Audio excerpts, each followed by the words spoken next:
Hello friends, welcome back to our channel MRS.MALASUNDAR. In the video la Sunday oda vlog da na unga kuda share panika poren.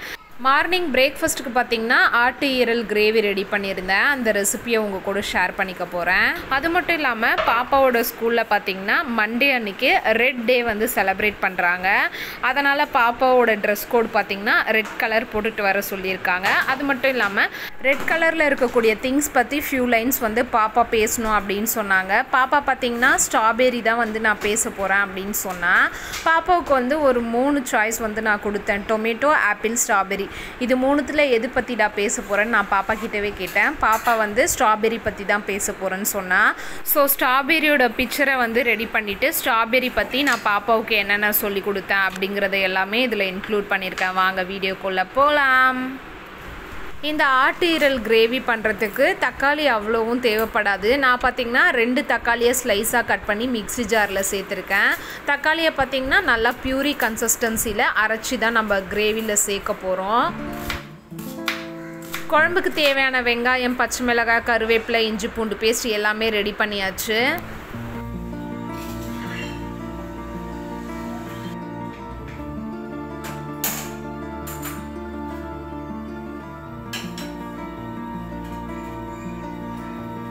வானல் பார்த்தீங்கன்னா நல்லா சூடாயிருச்சு. 3 teaspoon கிட்ட கடலெண்ணெய் சேர்த்துக்கிறேன். எண்ணெய் பார்த்தீங்கன்னா நல்லா காஞ்சிருச்சு. ஒரு ஸ்டார் பூ, ஒரு பட்டை, ஒரு மராட்டி மக்கு, 2 லவங்கம் சேர்த்துருக்கேன். 5 பச்சை மிளகாய் நீலவாக்கில் கட் பண்ணி வச்சுருந்தேன், அதை சேர்த்துக்கிட்டேன். ஒரு கொத்து கருவேப்பிலை, 2 பெரிய வெங்காயம் குட்டி குட்டியாக சாப் பண்ணி வச்சுருந்தேன். இது எல்லாத்தையும் சேர்த்து நல்லா சாத்தே பண்ணிக்கிறேன். வெங்காயம் சாத்தே ஆகிறதுக்குள்ள தக்காளியை பியூரி கன்சிஸ்டன்சிக்கு அரைச்சி எடுத்தாச்சு. டின்னருக்கு பார்த்தீங்கன்னா தோசை, ஆட்டு ஈரல் கிரேவி இதுதான் வந்து ப்ரிப்பேர் பண்ண போகிறேன். ஸோ தோசைக்கு தேவையான பேட்டரையும் வந்து ரெடி பண்ணி வச்சிடுறேன்.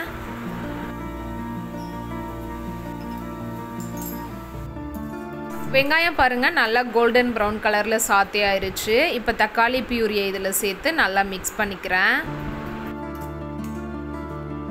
இப்போ இந்த தக்காளியிலிருந்து நம்ம ஊற்றின எண்ணெய் எல்லாமே பிரிஞ்சு நல்லா சாத்தே ஆகணும். இப்போ இதை மூடி போட்டு ஒரு நிமிஷம் குக் பண்ணிக்கலாம். நம்ம ஊற்றின எண்ணெய்லாம் பிரிஞ்சு பச்சை வாசனைலாம் போயிட்டு நல்லா சாத்தே ஆயிடுச்சு. ஒன்ஸ் நான் இதை நல்லா மிக்ஸ் பண்ணிவிட்டு இப்போ இதில் 1 டீஸ்பூன் கிட்ட இஞ்சி பூண்டு பேஸ்ட் ஆட் பண்ணி இதோட பச்சை வாசனை போகிற அளவுக்கு நல்லா சாத்தே பண்ணிக்கிறேன். இஞ்சி பூண்டோட பச்சை வாசனைலாம் போயிட்டு நல்லா சாத்தே ஆயிடுச்சு. இப்போ இதில் ஈரல் ஆட் பண்ணிக்கிறேன். இப்போ இதில் மஞ்சள் தூள் 1/4 டீஸ்பூன் சேர்த்துக்கிறேன். தேவையான அளவு உப்பு, இது ரெண்டையும் சேர்த்து நல்லா சாத்தே பண்ணிக்கலாம். இந்த ஈரலை இந்த எண்ணெயிலேயே நல்லா சாத்தே பண்ணிக்கணும்.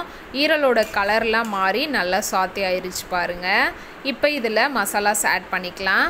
குழம்பு மிளகாய்த்தூள் 1/2 டீஸ்பூன், கரம் மசாலா தூள் 1/2 டீஸ்பூன், 1/4 டீஸ்பூன் சீரகத்தூள். இப்போ இந்த மசாலாஸோட பச்சை ஸ்மெல் போகிற வரையும் இதை நல்லா சாத்தே பண்ணிக்கிறேன். மசாலாவோட பச்சை வாசனைலாம் போயிட்டு நல்லா சாத்தே ஆயிடுச்சு. இப்போ இதில் 1 டீஸ்பூன் கிட்ட கெட்டியான தயிர் சேர்த்துக்கிறேன். தயிர் சேர்த்துக்கிறதுனால இந்த ஈரல் வந்து ஹார்டாகாமல் சாஃப்டாகவே இருக்கும். தயிர் சேர்த்து நல்லா மிக்ஸ் பண்ணியாச்சு. இப்போ இதில் தேவையான அளவு தண்ணி சேர்த்துக்கிறேன். உங்களுக்கு வந்து எந்த அளவுக்கு தண்ணி வேணுமோ அந்த அளவுக்கு தண்ணி சேர்த்துக்கோங்க. நான் ஒரு 300 ml தண்ணி ஆட் பண்ணிவிட்டு நல்லா மிக்ஸ் பண்ணி விட்டுக்கிறேன். இப்போ இதை மூடி போட்டு ஒரு 10 மினிட்ஸ் குக் பண்ணிக்கிறேன்.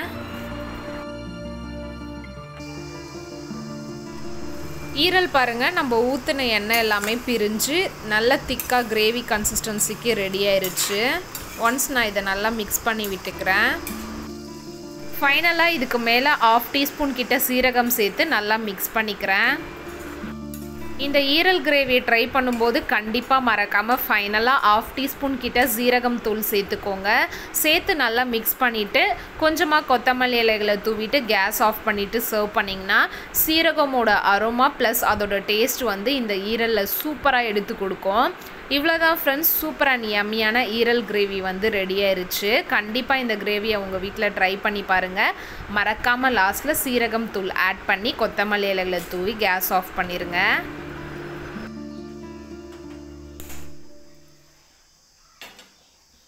தோசை வந்து நல்லா கோல்டன் ப்ரௌன் கலரில் வரணுன்னா தோசை ஊற்றுறதுக்கு முன்னாடி தோசைக்கல் வந்து நல்லா காஞ்சிருக்கணும். அதே மாதிரி தோசைக்கு மேலே ஆயில் வந்து தோசை மாவு ஸ்ப்ரெட் பண்ண உடனேயே வந்து போடக்கூடாது.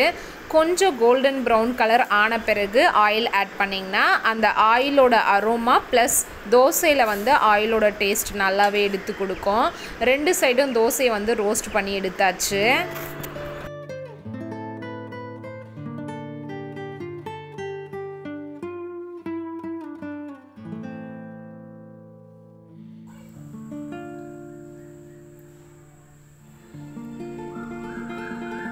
மார்னிங் பிரேக்ஃபாஸ்ட்டுக்கு பார்த்தீங்கன்னா கிறிஸ்பியான தோசை, சூப்பர் அண்ட் யம்மியான ஆட்டு ஈரல் கிரேவி.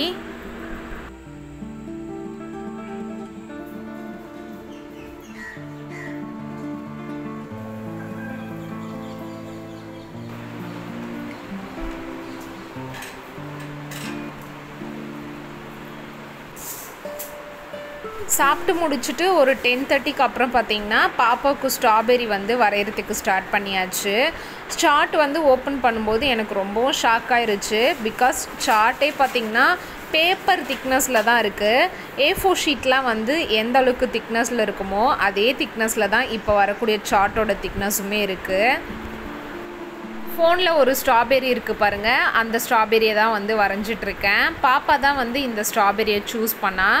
ஒரு 3 ஸ்ட்ராபெரியோட பிக்சர் வந்து காமிச்சேன். அதில் வந்து பாப்பா இந்த மாதிரி ஓடுற மாதிரியான ஸ்ட்ராபெரியை தான் வந்து சூஸ் பண்ணால். அவள் கேட்ட மாதிரியான ஸ்ட்ராபெரியை வந்து பென்சிலில் ட்ரா பண்ணி அதுக்கப்புறம் அதை கட் பண்ணி எடுத்தாச்சு தனியாக. இப்போ இந்த சார்ட்க்கு பின்னாடி கம் அப்ளை பண்ணிவிட்டு அந்த கார்ட்போர்டுக்கு மேலே பார்த்திங்கன்னா அதை பேஸ்ட் பண்ணிடுறேன். இதை பேஸ்ட் பண்ணதுக்கப்புறம் ஒரு 5 மினிட்ஸ் ரெஸ்ட்டில் விட்டுட்டு அதுக்கப்புறம் அந்த கார்ட்போர்டையுமே இந்த ஸ்ட்ராபெரி ஷேப்க்கு கட் பண்ணி எடுத்தாச்சு.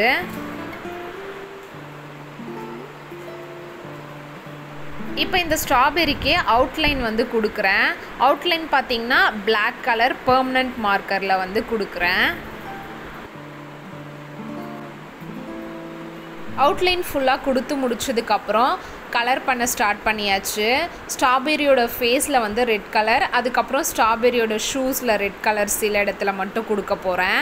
நெக்ஸ்ட்டு பார்த்திங்கன்னா ஸ்ட்ராபெரியோட ஹைப்ரோஸ், ஐஸ், மவுத், லெக்கு, ஹேண்ட்ஸு, ஷூ இது எல்லாத்துலேயும் பிளாக் கலர் கொடுத்தாச்சு.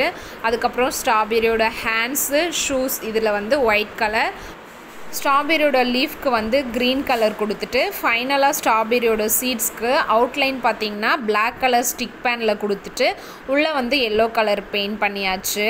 இன்றைக்கி மார்னிங் பாப்பாவை ரெடி பண்ணிவிட்டு அவள் கொடுத்த ஸ்பீச்சையும் இன்க்ளூட் பண்ணியிருக்கேன் பாருங்கள்.